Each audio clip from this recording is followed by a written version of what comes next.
What's going on, noisy neighbors? If you see a couple targets, smell some gunpowder, get your eyes, get your ears, because it's about to get louder. Noisy neighbors, make some noise. Let's get into it, guys. Today's topic: if I dress it up, will I mess it up? If I dress it up, will I mess it up? Okay? In a world full of accessories, okay? In a world full of accessories for guns, we all like accessories. Some of them are really proven and do well, like red dots, you know what I mean? Flashlights. But in a world full of accessories, we have to always first ask ourselves the question when we get a weapon, which is plain as a lot of my guns are just stock and clean and sleek, that if we dress it up, if we get that butt naked weapon, if we dress it up, will we mess it up? We got to be careful. One small example would be like my Mossberg 500 shotgun.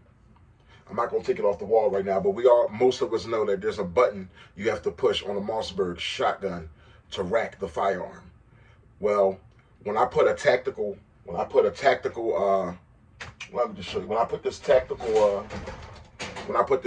stock on my Mossberg 500, this tactical stock here, it made things more difficult to reach that button.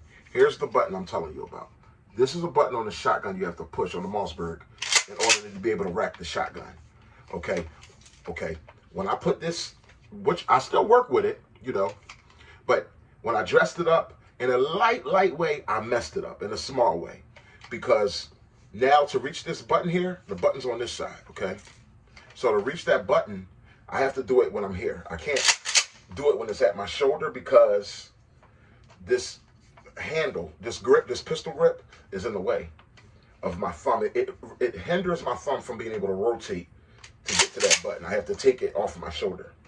As with the Winchester, as with just a stock shotgun, something telling me not to try to put that back right now. It's not loaded, but we all do know. I hope you guys know that shotguns don't have drop safety. So if that shotgun was loaded and I fumbled trying to put it back on the wall and it hit the ground, boom, it could go off very easily. But as with this Winchester here, with my Winchester shotgun, I kept it a traditional stock, traditional classic stock. And the same thing with the Winchester. The button is here to be able to rack the shotgun. Okay? Guess what? I can reach it even when it's on my shoulder. Nothing's hindering me from getting to that button. There's no pistol grip here. There's no grip. It's just easy access. I'm taking this middle finger, easy access, because I didn't dress it up. I kept the classic stock. So if I dress it up, will I mess it up? We must all ask ourselves the question: if we dress it up, will we mess it up? Okay? And I won't try to put that shotgun back on the wall right now either. That shotgun all my guns are empty. That shotgun is not loaded. But if it was loaded, shotguns, pump shotguns, I know for sure, don't have drop safeties. So if you own a pump shotgun, you might want to think about storing it with one in the chamber. You don't want to do that too much. You don't want to like be sitting it up against a wall, kind of like this. You don't want to like lean it up against a wall, because if it was to ever slide down, hit the ground, boom, it could go off, especially if you got one in the pipe. If you're going to do that, I would say keep it in cruiser ready, which means it's loaded, but it's nothing in the pipe, okay? Loaded, but nothing's in the chamber.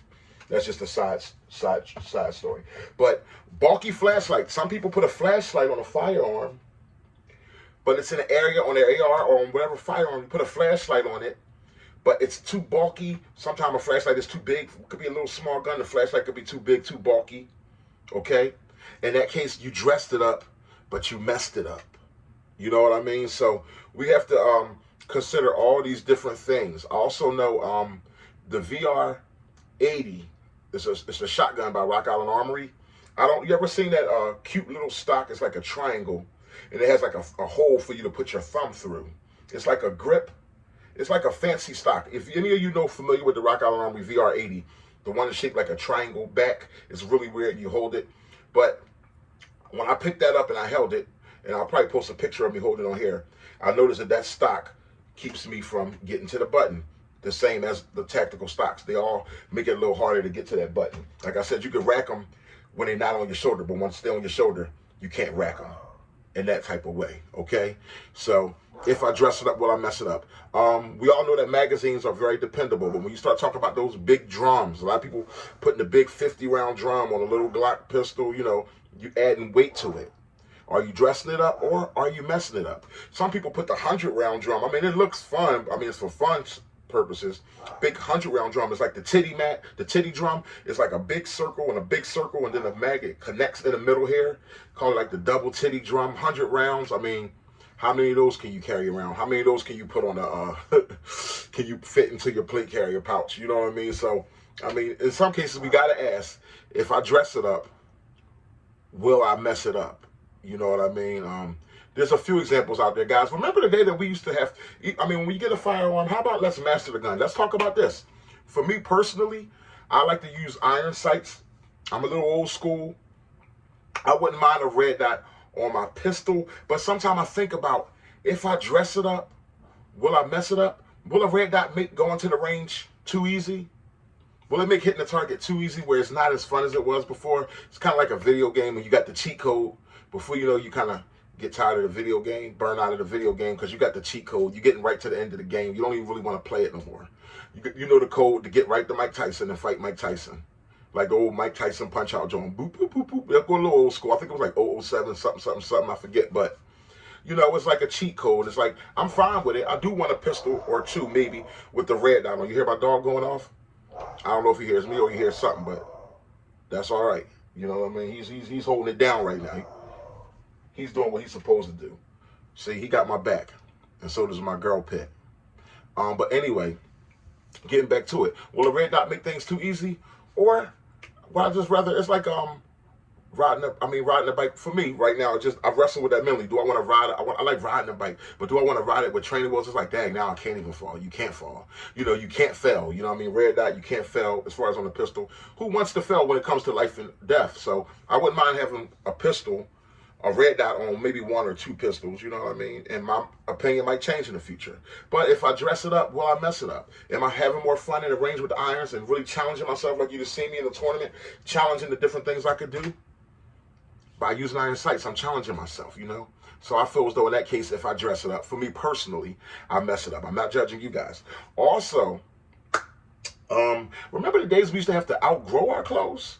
Before we dress it up, we used to have to outgrow the clothes that we had. So let's outgrow the range. Let's outgrow the firearm's range and ability.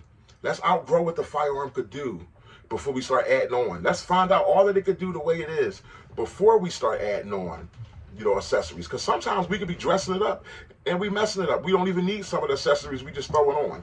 We just throwing them on there because it looks cool. And that could be cool too sometimes. Okay? But let's think about this. Remember, the only time you want to ever have to dress your girl up, your girl, your wife, whoever it is, you don't dress a girl up until you've already had her. You know what I mean? You didn't care if she had on lingerie or not the first time you got with that girl, that girlfriend, that wife, and y'all did what y'all had to do. You didn't care if she had on lingerie or not. All you wanted was her plain stock. You know what I mean? Butt naked, plain stock, and you was ready to run that gun. You know what I'm saying? In the same way, you know what I mean? Until we've had it for a while, we don't need makeup and lingerie and heels and all that. It's brand new. You know, let's run that gun. You know what I'm saying? So back then, it's like if you dress her up, will you mess her up? You know what I mean? Some people's skin start breaking out some people feet hurt from heels. Some people's skin break out from all that makeup and all that. Do you need all that right away? Or will you just need that on occasion as the way in the future? You know what I mean? Right away, it's brand new. You know, run that gun. Test her limitations. You know what I mean? Get some time in before you get to the point where you're like, all right, I need a little something different to spark it up. And even then, you don't have to dress it up. You could always role play. You could always do some role play. You could do some role play with your firearm. You could do different drills. 5 yard, 10 yard, 15, 20, 25, one hand, two hands, speed. There's all type of drills, precision, all type of drills you could do. Pull from waist, pull from holster, pull from backpack. There's all type of drills, all type of role play you could do to keep that spark flaming. You know what I mean? So, long story short, if I dress it up, will I mess it up? Is the question I want you to ask yourself. If we dress it up, will we mess it up? Lastly, if you dress up that cell, you ever seen a cell? Oh man, a Glock, $300, or you might just see a gun for a really sweet price, and you get the gun, and before you know it, you added $500 worth of accessories to the firearm, and now guess what? You dressed it up, but you messed it up. You know what you messed up? You messed up your pockets. You messed up the deal that you got. You messed up the sale. You messed up the reason. The reason you bought it was because it was on sale and it was affordable and it worked for you financially. But you buy it for $300 and it's working for you financially, then you go and you put a $300 scope on it, or a $300 red dot, and you got to add grips and this and that and the third, and before you know it, you dressed it up, but in all reality, the sell, you messed it up. You feel me? Hey, get at me, guys. Noisy neighbors, I always have fun just talking to you guys in a boom boom like this boom boom room. I hope you guys just having a blessed time out there. And until next time, it's your boy, Big Boy Noise.